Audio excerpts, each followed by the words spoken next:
This is the Fight for Your Health, the show that teaches you how to master the fine art of living your life on purpose and have a longer, healthier, and happier life through the martial arts lifestyle. The show is hosted by Professor Betrone and his co-host, Grandmaster Richard Hackworth. These two experts have combined their efforts and are on a mission to make the world a safer, healthier, and happier place through the martial arts lifestyle. Now, to tell it like it is, here are your hosts.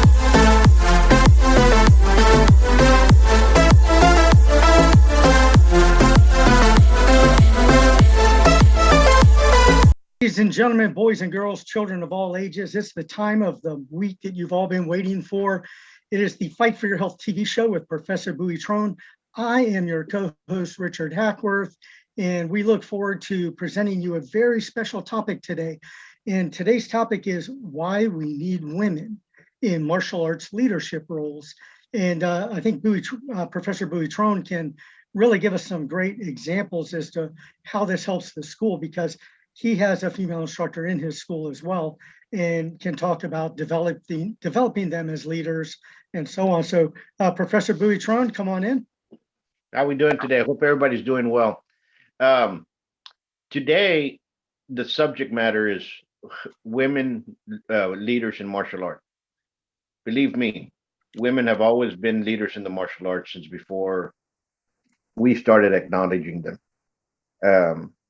There were women boxers, women wrestlers, women that played savate. There were women in capoeira, women in karate. There's always been, and we have to understand that sometimes instructors had their daughters and they taught them and they continued to move forward. And that's usually what happened. For the longest time, I want to take back 3 decades. It's always been kind of a ratio for every, in the 90s, in the 80s and 90s, for every 10 guys, there was 1 girl in the class. Now it's more like for every 5 guys, there's a girl in the class. It's kind of changing. The demographics. When I was in France, you had a lot of women training in savate. Dramatically. You had a lot more women training in martial arts in France, and you had women training in martial arts here. Now it's kind of, you see more. It's a lot more. It's not, people used to make fun of them, which they shouldn't have. And what happens is that a lot of these women are great examples, role models, and leaders in a different sense. Why? Because they bring in another objective to the martial art. They have a different way. I'm not saying that they're not fighters. I'm not saying anything like that. But women and men kind of think differently, and they bring a different sense to the martial arts and their teaching ways to others.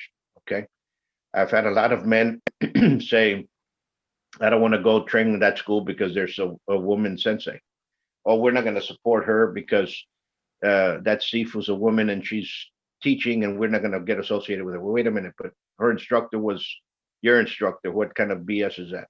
So that's what gets me. You said I have a woman teaching here. My wife is a capoeira. She had a huge capoeira following in Brazil, in Goiânia. She competed in capoeira in the 90s when there was no men and women's division, and she was a champion back then. Okay, there were only weight classes.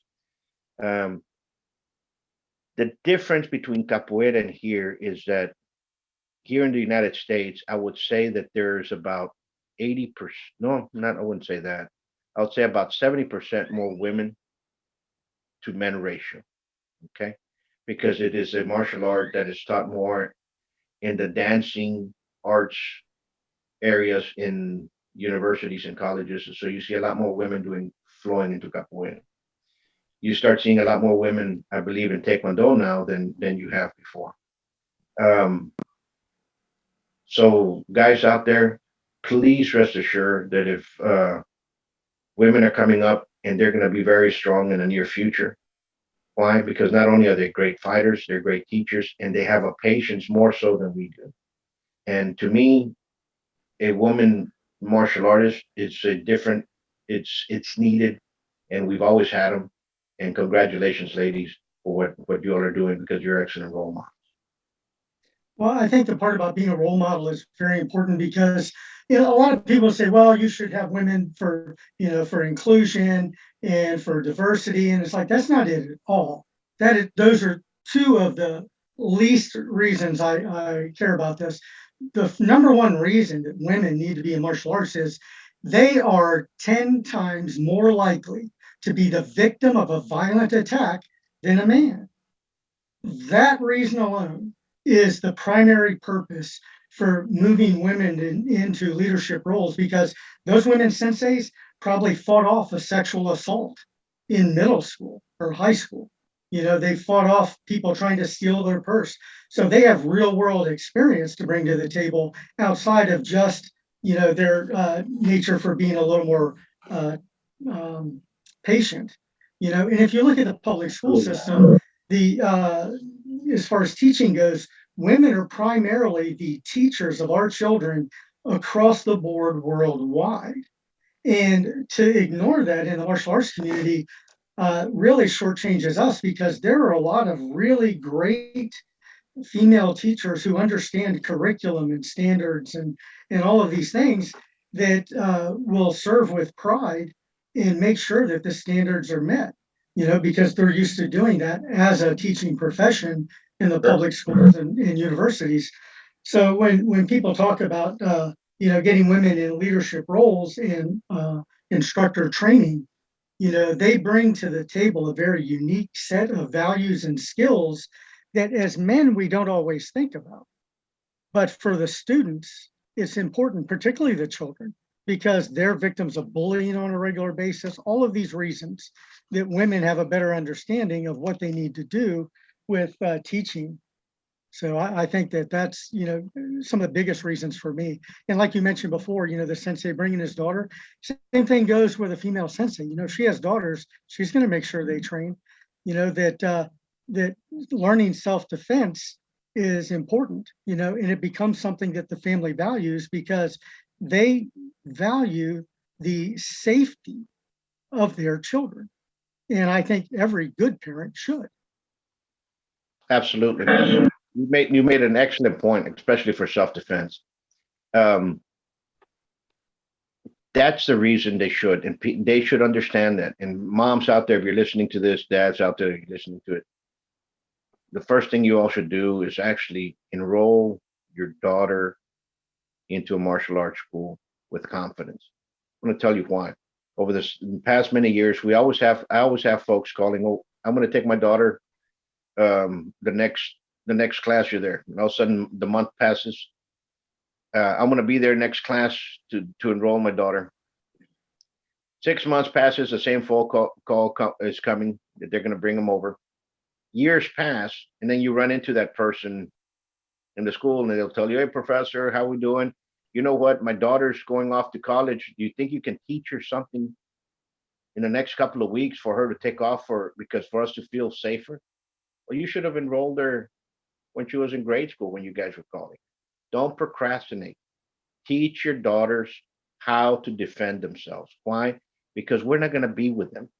Um, Give them that education that they can go with in life with. That's something that is needed. Like you said, sexual crimes happen very fast. They happen all the time. And most women have already fended off somebody in high school and in college when somebody tried to get over smart them in a form of fashion. And unfortunately, we as fathers, as brothers, aren't going to be with our sisters and daughters all the time. So teach them how to defend themselves. That was a great point that you brought up. Well, I think for me, personally, I've had a few female instructors in the past.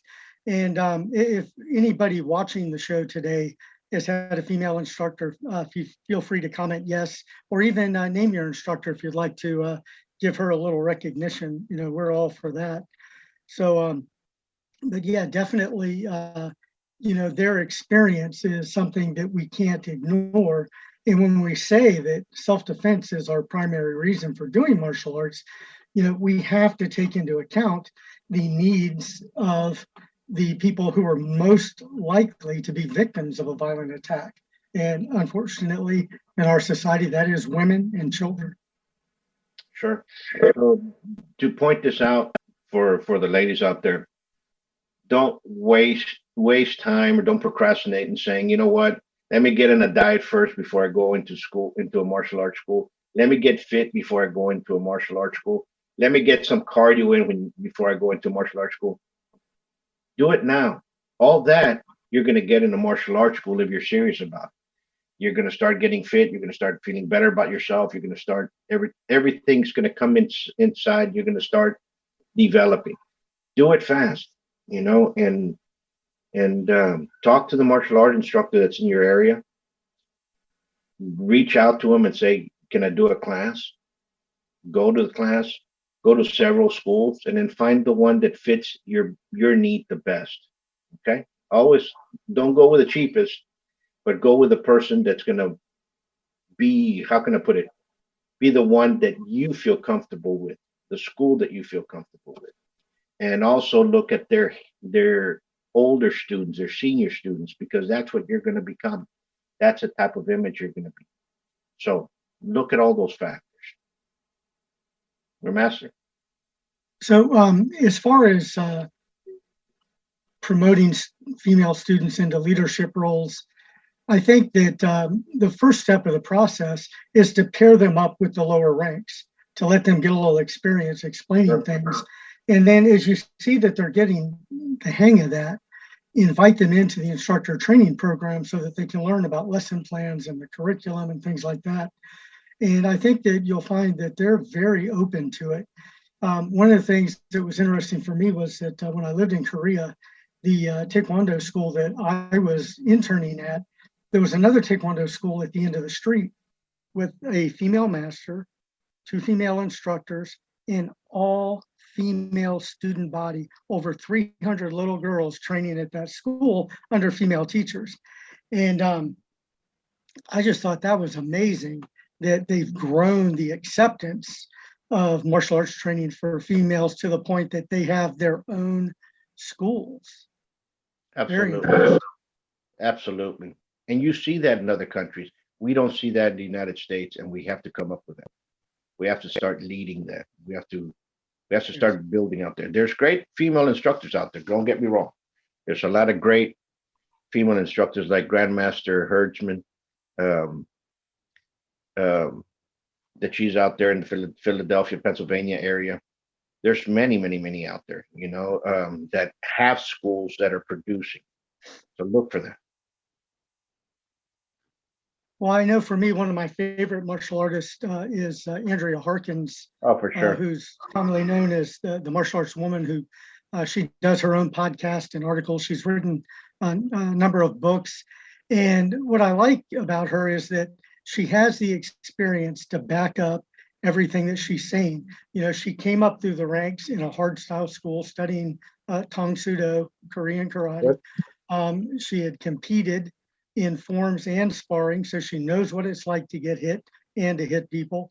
So people like that are great role models. Or Cynthia Rothrock, who was a great international competitor that went on to do a series of movies in the 80s and 90s, and is still a popular seminar teacher at some of the Hall of Fame events and things like that. So I would say that we have a great deal of female martial artists out there that are great role models for the students, and we just need to make it a little more well known, bring that to their attention. Absolutely. Absolutely. And folks, if you have any questions, write a comment down, ask a question, email us. My email is very simple. It's buitronacademy2012@gmail.com.